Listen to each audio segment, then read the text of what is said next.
You owe me. How are you? Oh my God. Good to see you. It's good to see you too. Welcome to your reunion. I don't know if you had ever been to one. So I I created haven't. one. See? Where's This is Daniel for you. Chavone? Where is he? I don't know. Come here. Come to this big You board gotta here. be kidding me. No, I'm not kidding you. I brought Centennial to Seattle. Wow, you sure did. Oh my God. Okay, wait. Can you tell me about this young This man? is like multiple people are gonna see this, right? This is not just you Yeah, and not I. just your mom and my mom. Yeah, this is tough. Well, Maria was way cooler than I was. Look at this. Wait. Tell me why, please. I mean, just an absolute champion. Look at it, most athletic. Where's your most Okay, athletic? not on here. Not on here.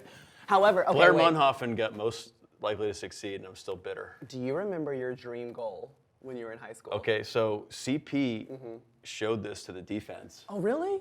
and I forgot this, but it was the GM of the Red Sox. Yes. But that was it was literally like last week. He was trying to embarrass me, which he succeeded. So tell him I doubled down on it a little Yeah, bit. yeah. Why baseball then? I loved I was better at baseball. I could actually play baseball, and then I loved the Red Sox because I was from Boston, and that was like the Pedro years, Yep. and yeah, that was awesome. It's funny, I went back to Centennial and the current AD, his name is Trey Henson, he was like, actually, Mike got the Excalibur Award for baseball, and we could find where they were looking for your jersey number, like I couldn't find your jersey number. Like, let me be very clear. They know exactly where Maria's stuff is. Okay, mine doesn't exist. What position did you play? Exactly. Okay. Point. Yeah. Exactly. Point taken. So I rest my case.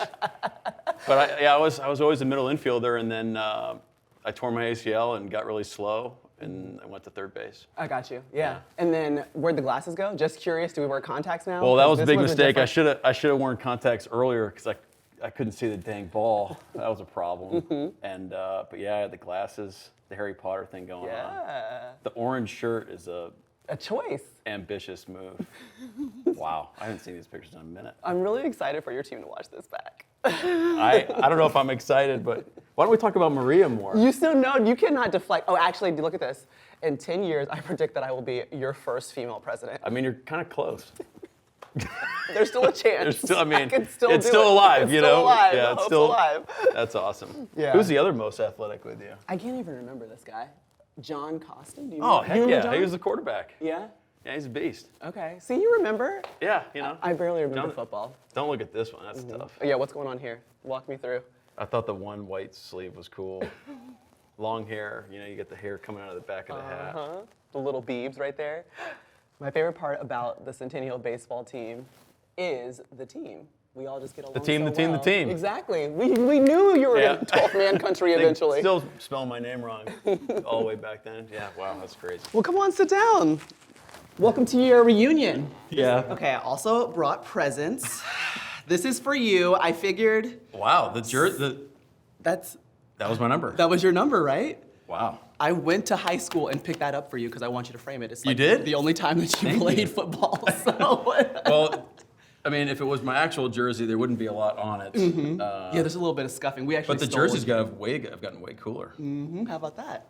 All right, nice Okay, job. and I got one more thing Go to Knights. show you. Another thing. Okay. We went to Centennial. We talked about this before, how you're not in the Hall of Fame. Okay. And my plan was to go and pull some strings to make sure that you ended up in the Hall of Fame, so. Do you have to win more games first? You have to win more games.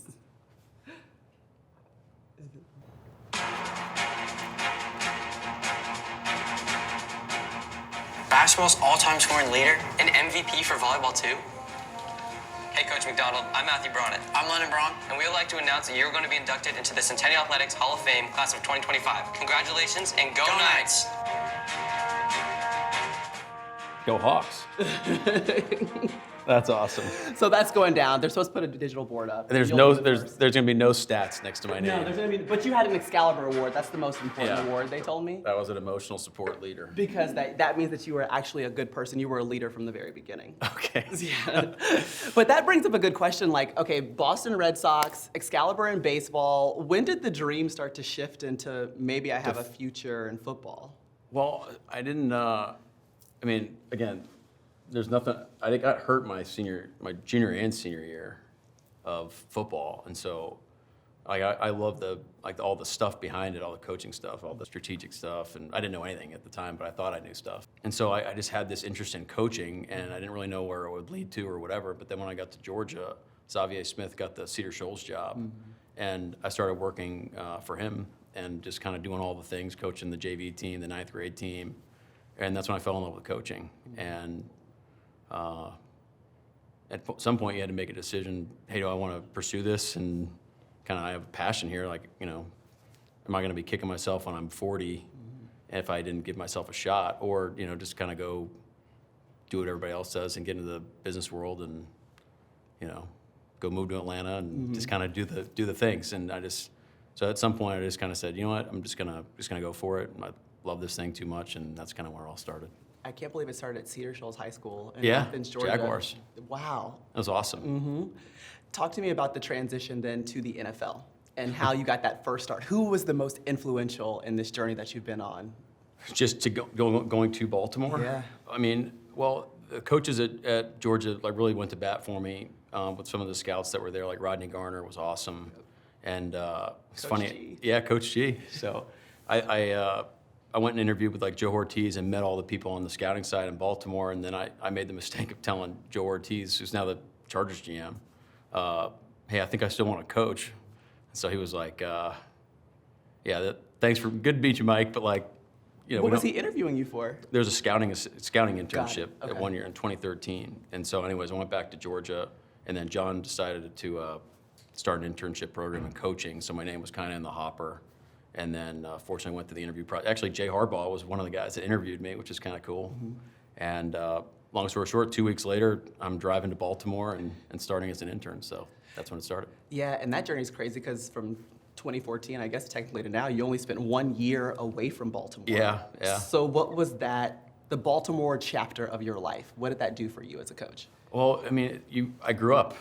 I grew up in that organization, and man, what a great place. I mean, from ownership to Ozzie and Eric and John, just I love everybody in the building. I mean, they treat everybody the right way, and all the principles that like John has built that team off of.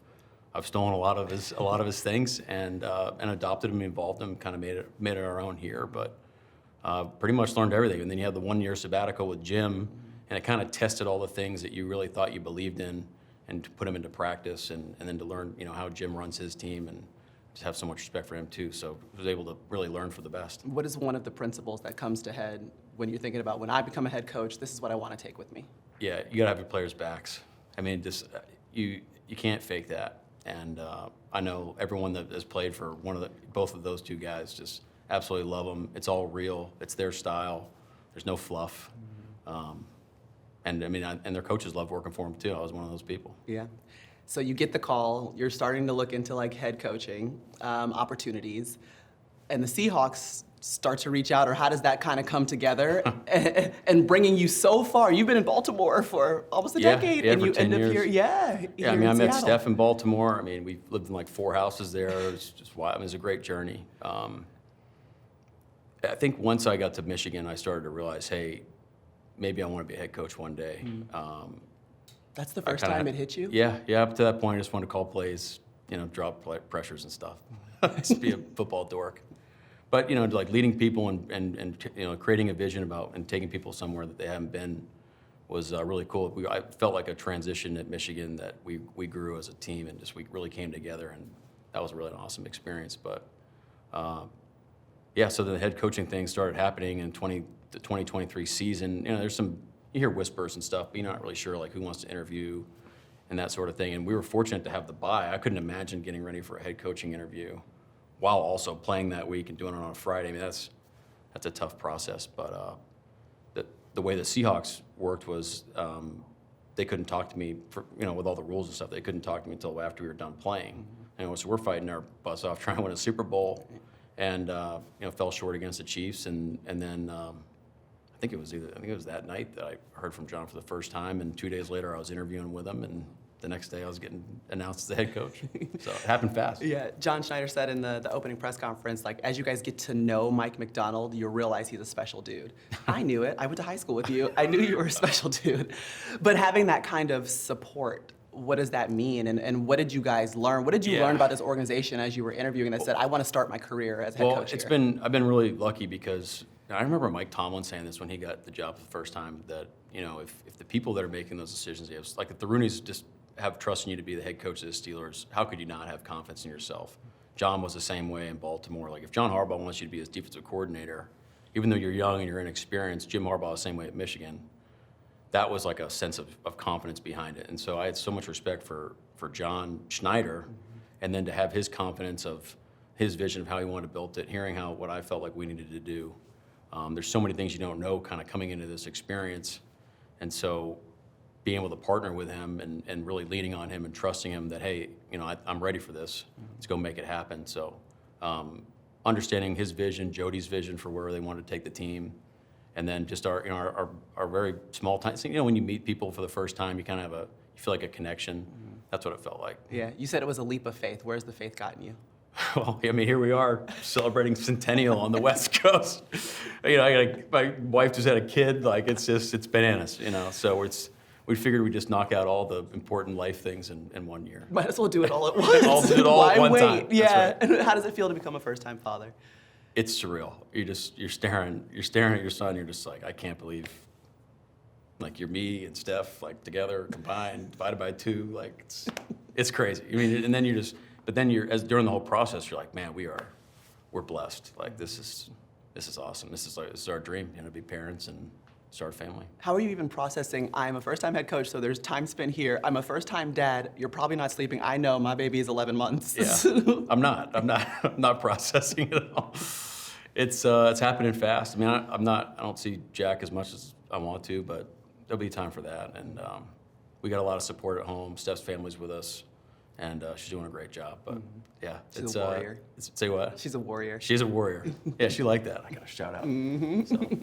Okay, you get to Seattle. The first people you want to meet on the team, and your first meeting with the team. Like, what did you want to express and have them know about you? Yeah, you want to meet all the guys, and it's tough because some of them are here, some are. So I was able to meet some in person and talk to the rest of the guys on the phone. But it's a sense that it's a topic of conversation around here because I was nervous as heck. You're getting in front of the team for the first time. What do you want to say? I'm a super perfectionist. I want it to be perfect. I got to say the right words. And I just remember being pretty dang nervous. And then you just take a deep breath and you say, okay, I feel like what I really want to come out will come out if you keep it real and just be authentic in what you're trying to create. And then we would laugh, since then that, it probably wasn't my exact style in that moment, but you're just trying to cast a compelling vision about what you're trying to create and where we want to go. And then that's kind of the guiding light behind all the decisions we make, from then to now until, whenever we finish up. Yeah, I feel like this team has lived lives. You start out winning 3 straight, go 1-5. You've won 4 straight. What have you learned on the journey of the season that is not even over yet? Well, some awesome mentors. John Gordon told me, he's like, hey, stay on the roller coaster. Just trust the process that you're having and kind of double down on your principles. And so you do understand the NFL is a long season. And if you really believe in the things that you're doing and you're building it on, I think you can kind of double down in those moments. If you really believe, which is hard sometimes, to really trust the process and keep building. Okay, riddle me this. How does a kid from Alpharetta, Georgia, that barely got their jersey dirty when he played football, become a head coach at the age of 37 of the Seattle Seahawks? You tell me. I don't know. I think if you take first of all, you have to have a dream. This is something that you wanted to have. You have to love what you're doing. I love football. I love coaching. You take the mentality of trying to excel in your role to help the team go further, and then all of a sudden your role starts to become bigger and bigger. Your responsibilities grow. And man, that's a great question. I don't know. It's surreal. You got to pinch yourself that you're here, but it's a big responsibility, and so I cherish it and try to enjoy every second. Kind of like being a parent. You're trying to remind yourself, hey, these are crazy moments. My kid's kind of looking at me, but he's not. Does he know what's going on? But it's I can't wait till he's talking. But I'm just going to enjoy this moment right now that I'm going to have because it's not going to last forever. So, first time he looks at you and smiles, you're going to melt. You're gonna just be a Oh, I've puddle done of that water. already. And also, can you describe who you are, who Mike Macdonald is as a head coach? Describe your coaching style. Well, I try to be me, which is probably what you're asking. But I'm a football nerd to a certain extent. I have a pretty unique sense of humor, which people are starting to understand around here. I quote a ton of movies that nobody has any idea what's going on. What are the top movies that we're quoting? Well, the prerequisite is to be like a Jim Carrey movie from like the mid-90s. So I don't know. We had like 4 cassettes at the house, and it was like Ace Ventura, Dumb and Dumber, Jaws. My sisters know what I'm talking about, and we just watched those over and over again as kids. So I pretty much have those memorized. But I think our players respect the fact that like we're trying to be consistent in what we're trying to do as a team and build, and you just kind of shoot them straight. Like we talk hit them between the eyes, keep the team first. Ben Watson, another Georgia grad, he told us back at Baltimore, this is something that's really resonated. Tell them the truth, but tell them with love. You know, and I think the guys, hopefully they respect that. Oh, see, I did play. You did. That's me right there. See, you played. What position? You said linebacker. Yeah. Might be the skinniest little linebacker I've ever seen in my life. There you are. That's the picture they took out. Oh, yeah. That's you, the team. That's when you... Chad Lussett named it. Which one? Pencil. Yeah, then you look back Old-fashioned. too and you see how little people were too. Yeah, you go back now and you're like, did you guys get younger? Right. You were most nothing, I don't think. No, I Were was, you, what was yours? Someone to take home to mom. So that's a good one. Where's your baby picture? Right here. Yeah, fat guy. Does Jack look like you? Well, not actually. It's funny. There's a picture of like of me as baby and his as baby, and it's pretty close. Pretty spot on. They not. There you go. That's your quote. Wait, what does it say? If you really want to do something, you'll find a way. If you don't, you'll find an excuse. You've been a coach your whole life. That's creepy. That's 100%. Do you want to take a picture of that? Do you want to go write that on the board? I'm sure we have it. For the next somewhere. meeting? Yeah, those are all the Is that- spots. that's your senior year? This is yours. That's my. 06. How do you have my yearbook? Don't worry about it. What about yours? This one's mine. Don't you worry about it. Well, Maria and I both won the AGC Cup. We did. That was big time. What was your, you remember they gave out I a remember cup? I was shaking. Like, is that Mount Pisgah thing gave away? I was like holding it, shaking. Oh, what's next? I'm just gonna go to UGA and play basketball. No big volleyball, deal, and yeah. Dream goal. What is this? It says medical school and to be able to play a professional sport. All right, pretty close. We got close. Not quite. Look at my song. Maria by Carlos Santana. Words of wisdom, stay focused because there is a lot in high school that can get you off track. Amen to that. What was I doing? Is this like your page or whatever? That You- was, yeah, you know how like your family could do stuff for you? We couldn't, your family I don't think did one for you. Sorry, Mom. I don't think you got one. Sorry, Mom. Hi, I'm Mike Tirico, and thanks for watching. Make sure to hit subscribe for the latest news and highlights from NBC Sports.